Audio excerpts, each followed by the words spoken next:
बस खामोश खामोश खामोश खामोश खामोश खामोश खामोश खामोश। यार इनको इनको इनको बाहर निकाल दीजिए। मैंने आपको बहुत कोशिश की, मैंने बहुत कोशिश की कि मैं आपको ठंडे दिल से सुनूं, लेकिन आप मुसलसल इसको जो है वो इस कार्रवाई को खराब कर रहे हैं।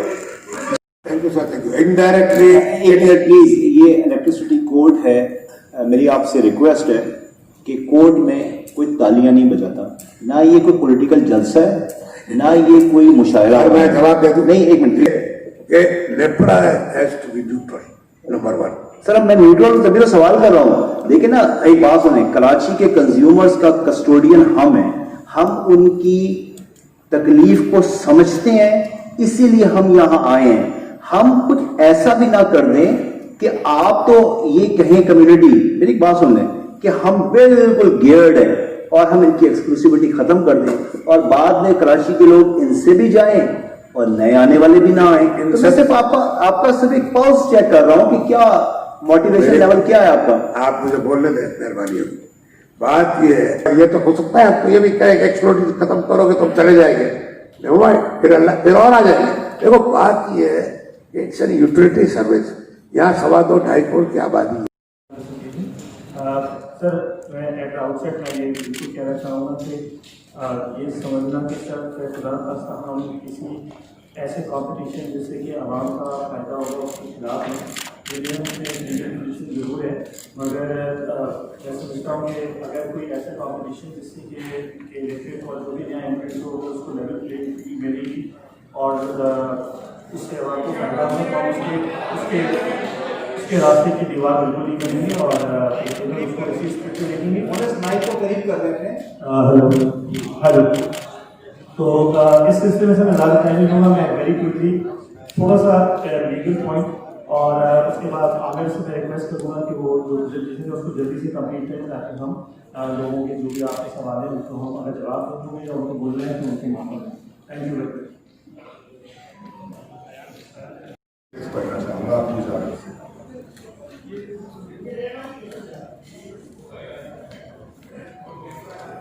Modifications.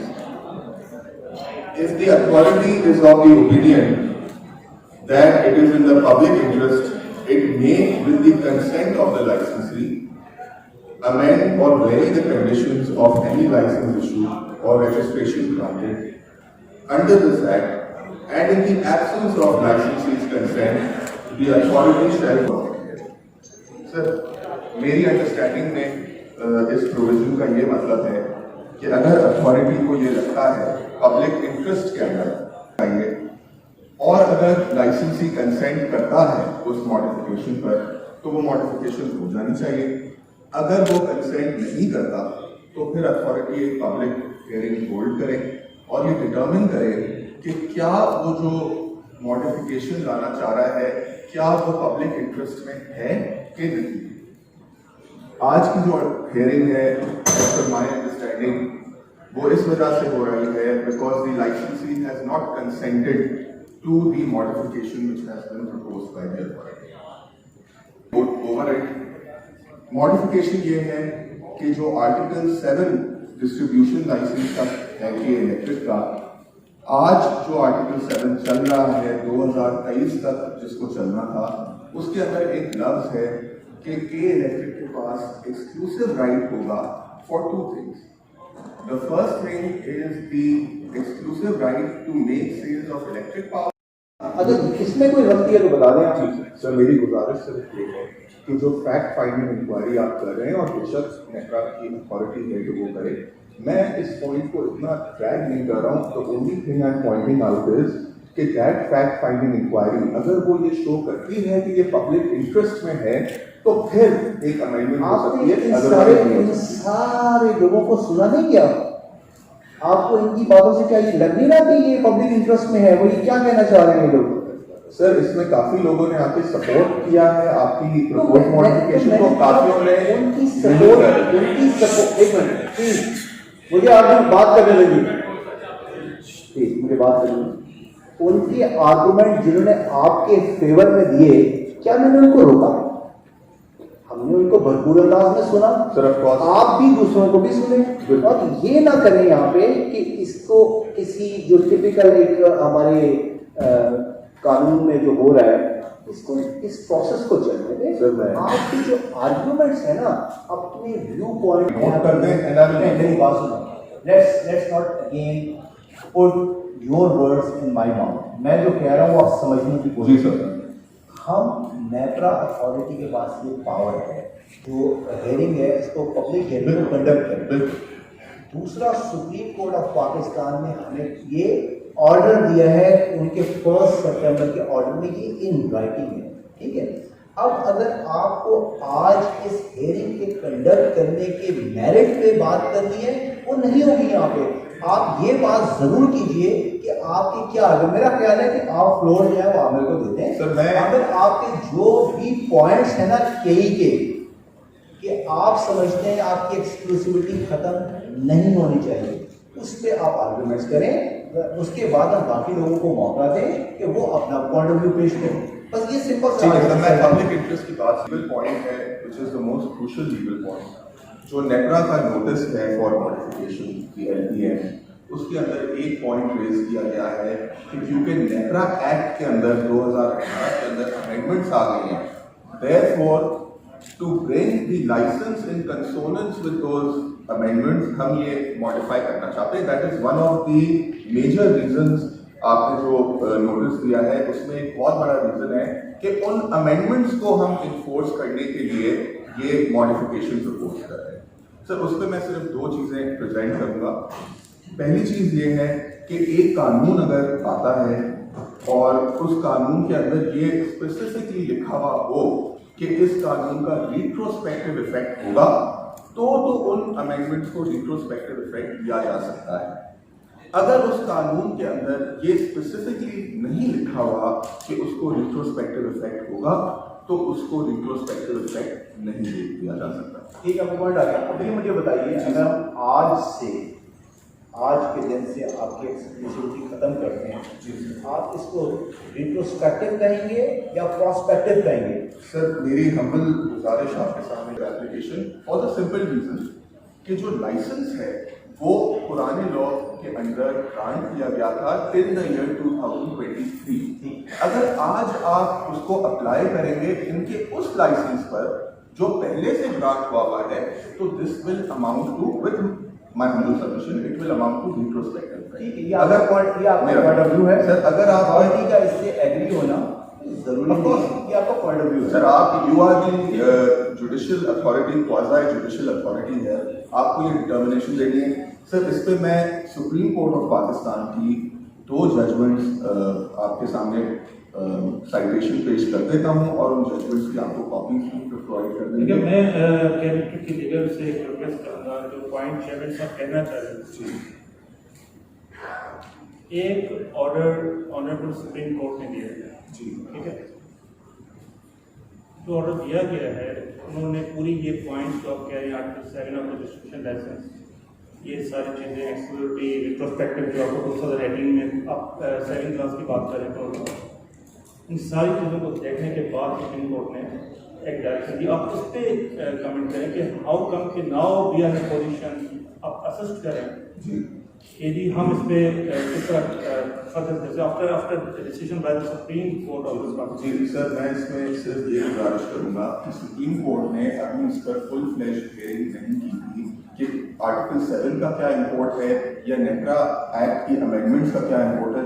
The honourable chairman was there, उनके इल्म में ये बात है कि इस टाइप की हियरिंग नहीं हुई है। The only thing which happened in the honourable supreme court was कि वहां पर एक अनप्रेसिडेंटेड लोड शेयरिंग का एक इशू था। valuable time of this मेरा भी ख्याल है कि हमको बहुत ही complete hearing sir please देखें बात सुनो सर वो मैं तो आप इतनी बस्ती क्यों पॉइंट आ गया? आपका पहला पॉइंट ये आया लीगल पॉइंट कि अगर आपका 2023 का लाइसेंस है, अगर हम आज की डेट में आपकी एक्सक्लूसिविटी खत्म करते हैं तो आपके पॉइंट ऑफ व्यू से हम रिट्रोस्पेक्टिव कर रहे हैं, ठीक है। जनरली द इंग्लिश का वर्ड रिट्रोस्पेक्टिव होता है going back in time, going forward in time का होता है प्रोस्पेक्टिव। तो वो आपकी एक दलील है, ठीक है, आपकी दलील आ गई। सेकंड पॉइंट इस दलील की सपोर्ट में मैं 2 साइड नहीं आगे ना सर, दलील आ गई, सपोर्ट आपसे ये सुप्रीम कोर्ट ऑफ पाकिस्तान को दीजिएगा ना। सर आप कंसिडर, ठीक है, हम आप राइटिंग दे दें, आप राइटिंग दे दें, हम अच्छे से डिस्कस कर रहे हैं। पब्लिक बहुत लोग बैठे हैं, बात करना चाह रहे हैं, शॉर्ट एंड स्वीट करें, आगे चलें। सर इसकी सपोर्ट में एक और जो नेफ्रा का अपना कानून है जिससे नेफ्रा गवर्न होती है, नेफ्रा एक्ट का सेक्शन 50 है sir, that is the savings clause. और सेविंग्स क्लॉज ये कहता है कि वो जो चीजें पुराने कानून के अंदर हो चुकी थी, ये जो नई अमेंडमेंट्स आ रही हैं, they will not be affected by these new amendments. आगे चलें यार, आगे मैं ट्रक्स पे आ जाए, आपको पता है सर, मैं बात कर रहा हूँ प्लीज, पब्लिक सेंटिमेंट्स क्या है। लीगल आपकी टीम है, बड़ी बड़ी जानदार टीम है, इनको पूरी अपॉर्चुनिटी मिलेगी। आज आप ये बताइए कि टेक्नो कमर्शियल बेसिस पे ये सारे आपके कंज्यूमर्स ऑफ कराची बैठे हैं कि आपकी जो सर्विस लेवल है उसकी, considering that service level for the people of Karachi, लोगों के लिए आपकी एक्सक्लूसिविटी को क्यों खत्म ना किया जाए, बस ये आर्गुमेंट दीजिए आप। मैंने पहले रिक्वेस्ट की थी, मैं फिर रिक्वेस्ट कर रहा हूँ कि यहाँ कोई जलसा नहीं हो रहा है, ये इलेक्ट्रिसिटी बोर्ड है। मेरी आपसे रिक्वेस्ट है कि तालियों को होल्ड करें, बहुत सीरियसली आपके और आपके औलाद की फ्यूचर के लिए हम यहाँ पे कुछ करने जा रहे हैं। आप इसमें बड़ा सीरियस इंटरेस्ट में अपने अच्छे दलाइल को पेश करें, प्लीज ये तालियों से और इन चीज़ों से जरा प्लीज इशराफ कीजिए। जी आमिर साहब। Bismillahirrahmanirrahim. Thank you very much, Honorable Chairman Sir and Honorable Members. My name is Mohammad Amar Gardani and I'm CFO of Electric. Sir, there are 4 major grounds जिसकी बेसिस पे ये hearing conduct की गई है। One is changes in NAFTA Amendment Act, जो कि जिसमें competition के ऊपर जो मॉडिफिकेशन हैं उसको मद्देनजर रखते हुए ये हेयरिंग की कंडक्ट आपने की। दूसरी जो इम्पोर्टेंट एलिमेंट है जो कि इसका ग्राउंड बनाया है वो ये है कि KE has not made sufficient investments in the distribution network. Sir ये I am reading it from the letter authority modification request in the licensing. So वो वहाँ से मैं लेता हूँ, वहाँ पर ये चार्जेस आपने लगाए कि KE has not made sufficient investment in the distribution. So I will give you facts on that. तीसरा जो इम्पोर्टेंट चीज़ है वो ये है कि the removal of exclusivity will be in the public interest. So we will discuss whether it's in the public interest और not. So वो हम डिबेट करेंगे and why we are saying this is not in the public interest, we will try to convince this for. The fourth point is related to the regularization of on-point supplies, जहाँ पर ये housing societies हैं और ये दूसरी 1 point bulk power consumers हैं जहाँ पर इशूज हैं, उसको भी हाईलाइट किया है आपने अपने लेटर में। हम इन 4 ग्राउंड्स के ऊपर 1 by 1 डिस्कशन करेंगे। सर इसका ऑब्जेक्टिव ऑब्वियसली अथॉरिटी ने अपने लेटर में मेंशन किया है कि इन सब चीज़ों से इनके करने से क्या होगा। तो objective is to enhance efficiency, lower cost and improve the quality of service. So ये 3 मेजर ऑब्जेक्टिव हैं एक्सक्लूसिविटी खत्म करने से या ये हेयरिंग कंडक्ट करने के बाद जो भी हम चीज़ नेफ्रा अथॉरिटी डिसाइड करेगी उसकी ये बेसिक ऑब्जेक्टिव होने चाहिए। तो सर हम यही इन पे डिस्कशन करेंगे कि क्या ये पॉसिबल होगा, ये हो सकेगा अगर हम एक्सक्लूसिविटी खत्म करते हैं। तो फर्स्ट पार्ट जो है वो हमारे लीगल काउंसिल ने ऑलरेडी कवर कर लिया है, तो I will not go into detail, जो कि लीगल पार्ट है कि जी retrospective and savings within section 50।